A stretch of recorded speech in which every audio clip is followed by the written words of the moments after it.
hei, hei, armas naisettevõtja. Küsin sinult, kas sinul on järgmiseks aastaks koostatud enda ettevõttes strateegiline plaan ja tegevuskava? kui jah, siis suurepärane, palju õnne, sa oled juba sammu võrra lähemal oma eesmärkide täitmiseks.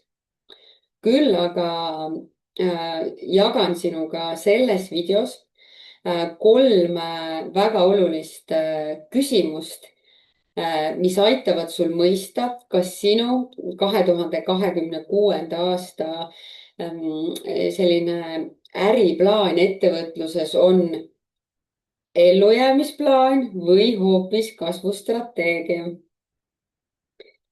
Enamus naisettevõtjaid arvavad tegelikult, et neil on see plaan olemas.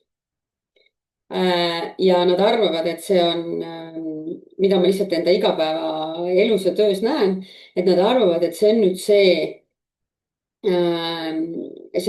mis neil tegelikult äri nagu kasvatab. mida ma ka tihti näen, on see, et need plaanid on ja eesmärgid on olulisemalt tagasihoidlikumad, kui tegelikult meie naistena, ettevõtjatena üldse võimelised oleme.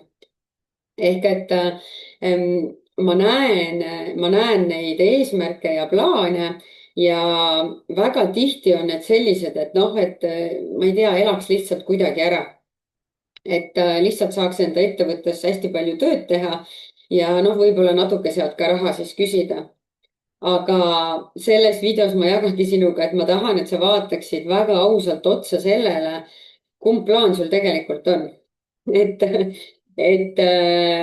et mõte ju ei ole tegelikult, mis iganes on sinu äris eesmärgid, mõte ei ole ju lihtsalt ära elada.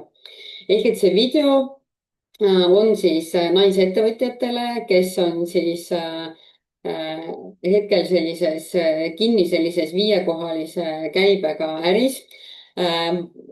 sul võib olla nii offline kui ka online äri, kuid kõige olulisem on see, et müük on pigem selline ebastabiilne, väsimus on selline suur ja tulemused ei ole tihti soovitud ja ka kõige olulisem, et sa soovid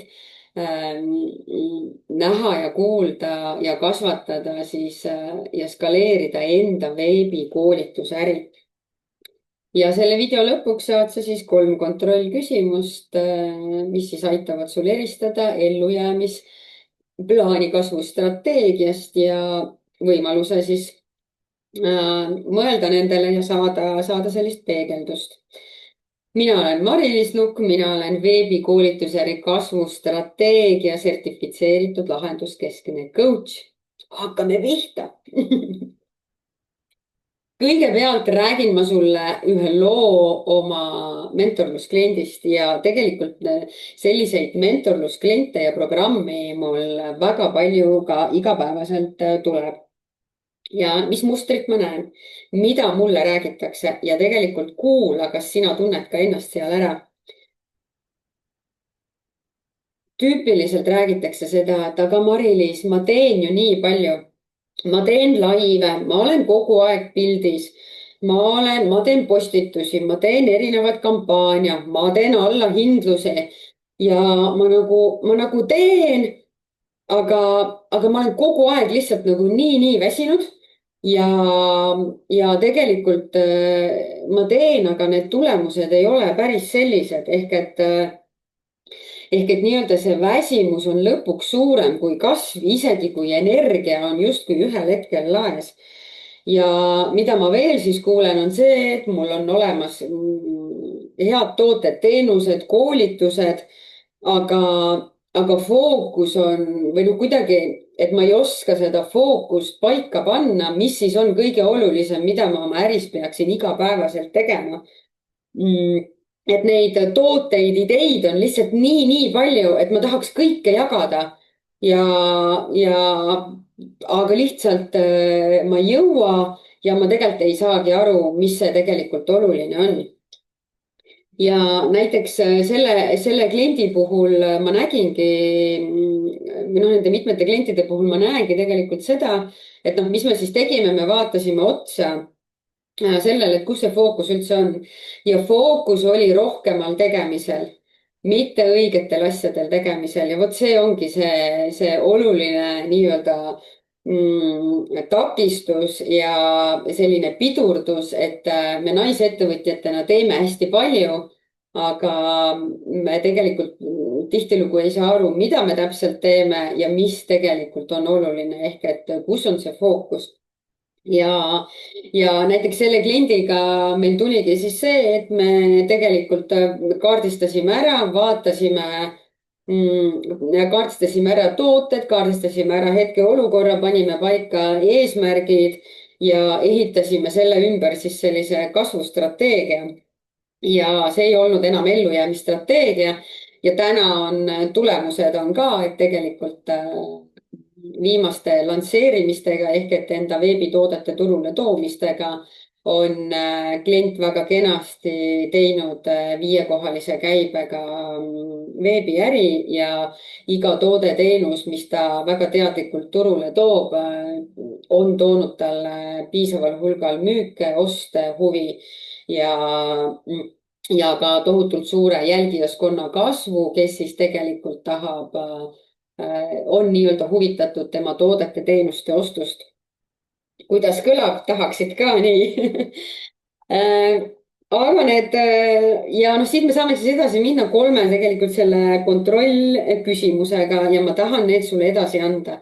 ehk et ka see klient sai nendest küsimustest väga palju abi ja äristrateegia üleüldse alguses, kui me hakkasime äristrateegiat tal looma, siis tegelikult me saimegi, need küsimused aitasid tal tegelikult paika panna fookuse ja esimene küsimus või esimene selline mõtisklemise rännak on siis see, et milline on sinu visioon ja sealhulgas siis 3 aasta pilt. ehk et visioon, kus sa oma elus ja äris tahad 3 aasta pärast olla ja seda nii numbrites kui ka eluliselt iseendana inimesena. ja vaadake, siin on nagu see, et käive on oluline ja noh, lõppkokkuvõttes on ka kasum seal oluline. aga oluline on vaadata enda eluga väga teadlikult sellest vaatenurgast, et milline on see töömaht selle käibe juures.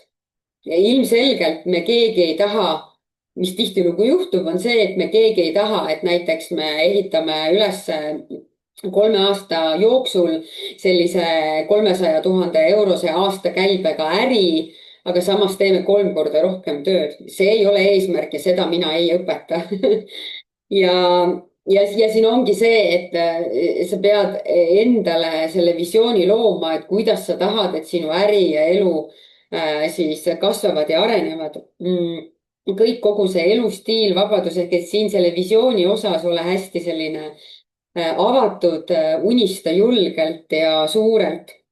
mõtle ka, milline näeb välja sinu tööpäev, kui palju sa üldse tööd teed, mitu vaba päeva sul on, millised on sinu kliendid ja kuidas siis eristub tegelikult ellujäämisplaan kasvustrateegiast. ellujäämisplaan selles punktis on see, et appi, mida ma homme müün või mida ma eile pidin müüma ja kasvustrateegia on tegelikult see, et millist elu ja äri ma 3 aasta pärast elan. ehk et milliseid otsuseid pean ma tegema täna ja 2026. aastal selleks, et jõuda selle 3 aasta visiooni eesmärgini. ma ütlen sulle veel korra seda, ehk et milliseid otsuseid pead sa tegema täna selleks, et täna ja 2026. aastal selleks, et 3 aasta pärast olla seal, kus sa tegelikult olla soovid, nii oma elus kui äris. ja see on hästi oluline koht.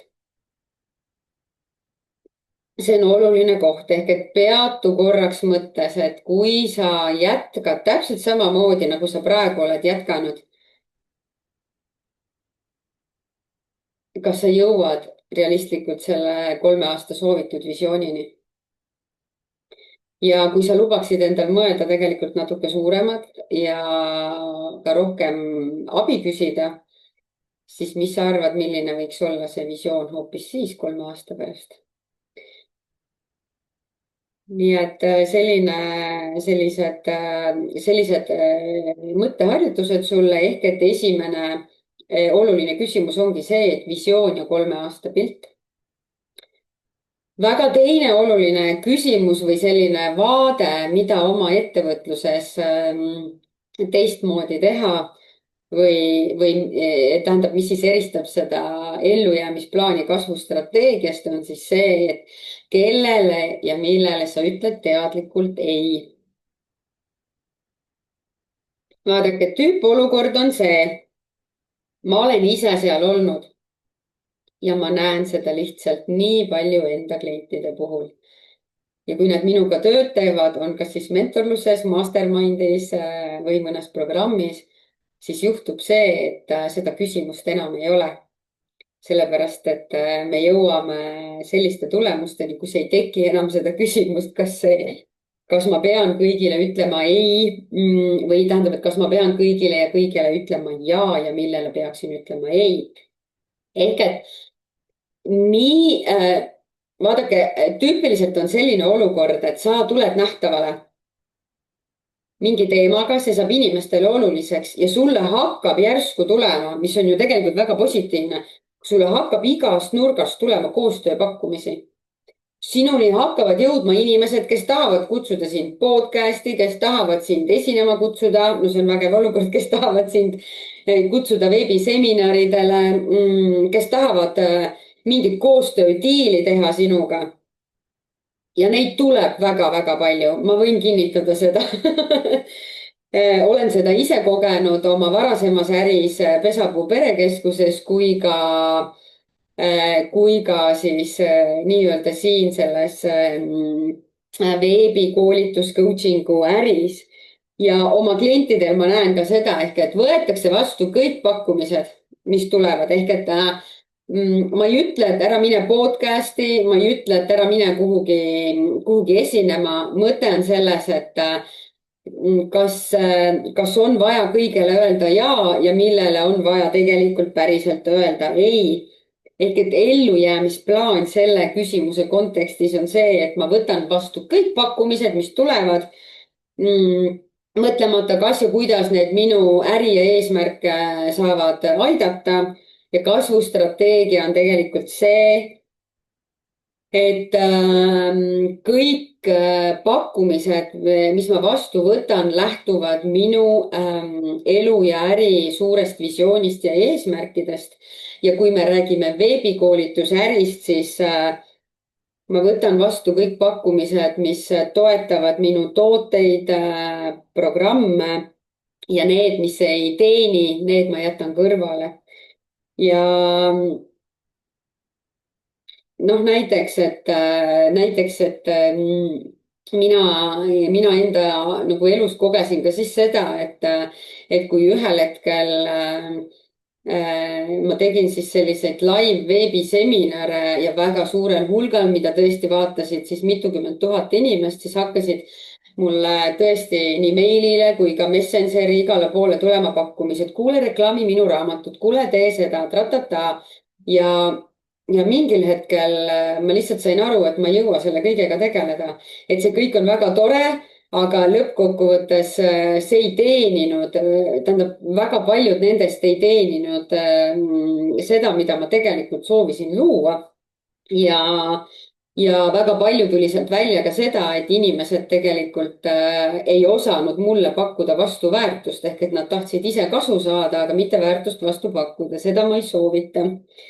nii et ja noh, näiteks siin ka siis see, et mis tüüpiliselt naisettevõtjatel on see, et me peame olema pildis absoluutselt kõikides kanalites. okei, temal on Instagram, temal on LinkedIn, oi, tegelikult peaks TikTok'i ka veel tegema, onju. see ei käi niimoodi, see kaotab ära fookuse ja see tegelikult ei aita sinu äril kasvada. sa pead väga teadlikult ja strateegiliselt lähtuvalt oma sihtkliendist ja oma siis nii-öelda ajalistest kui ka rahalistest ressurssidest lähtuvalt vaatama, milline näiteks kanal on sinu äris hetkel kõige vajalikum. ja ja kui me ja ma küsin ka veel siia ühe küsimuse, et kui sa mõtled iseenda toodete-teenuste peale, mis sul on ja kui sa näiteks peaksid jätma fookusesse ainult ühe programmi või ühe sellise toote-teenuse, siis mis see oleks?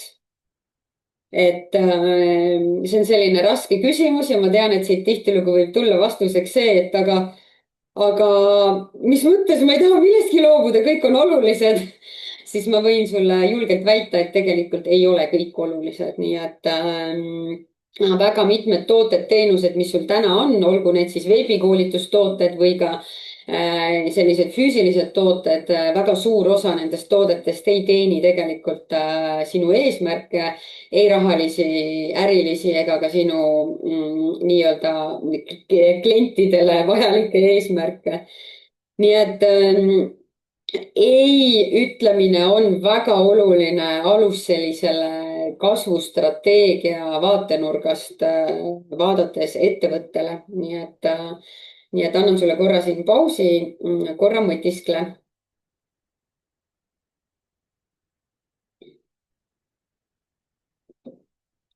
Ja kolmas oluline küsimus.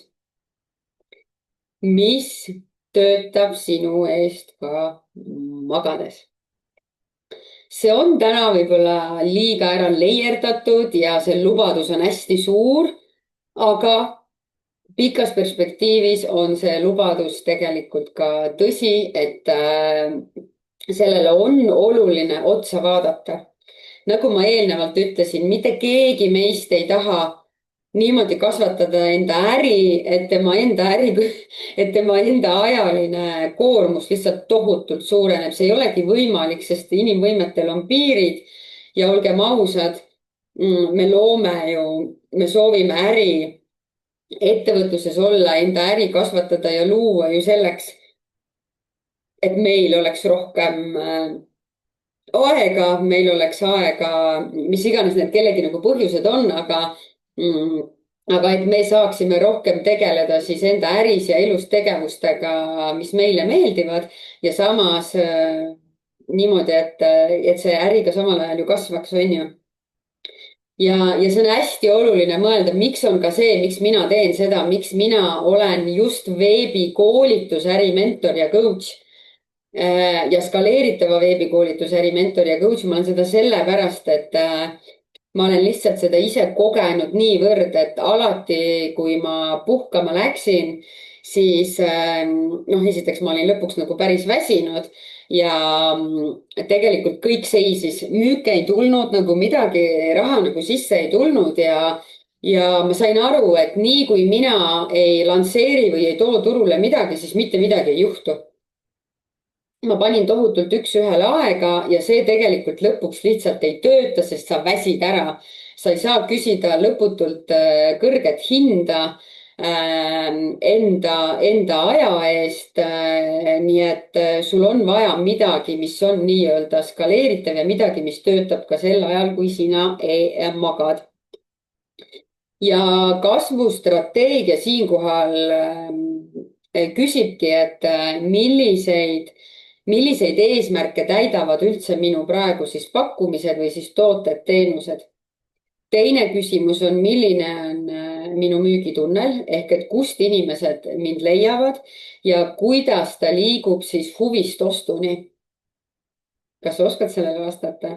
Ja kolmas küsimus on siis see, et millised automatiseeritud süsteemid toovad mulle uusi kontakte ka siis, kui sa parasjagu ei müü.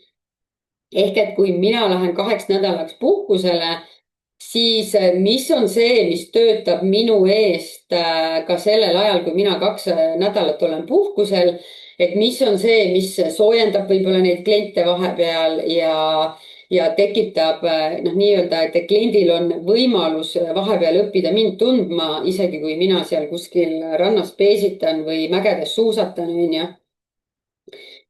Ja selline küsimus ka, et kui sa peaksid homme minema 2 nädalaks ära, ütleme arvutist, telefonist, sa ei tee tööd järgnevad 2 nädalat, mis sinu äris ikkagi töötaks ja mis jääks täiesti seisma? nii et kolmas ülioluline küsimus. Kas sa oled enda jaoks mõelnud, mis töötab sinu eest ka magades?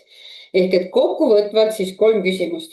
visioon, kus sa tahad olla 3 aasta pärast enda nii äris, elus kui ka numbrites. Teadlik ei ehk et millele sa ütled 2026. aastal ei, et kasvule ruumi teha. ja kolmas, millised süsteemid töötavad sinu eest ka siis, kui sina ei tööta.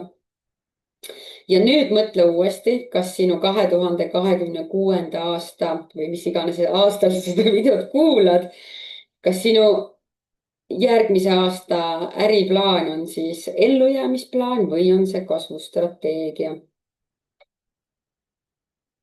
mõtlemiskoht, eks.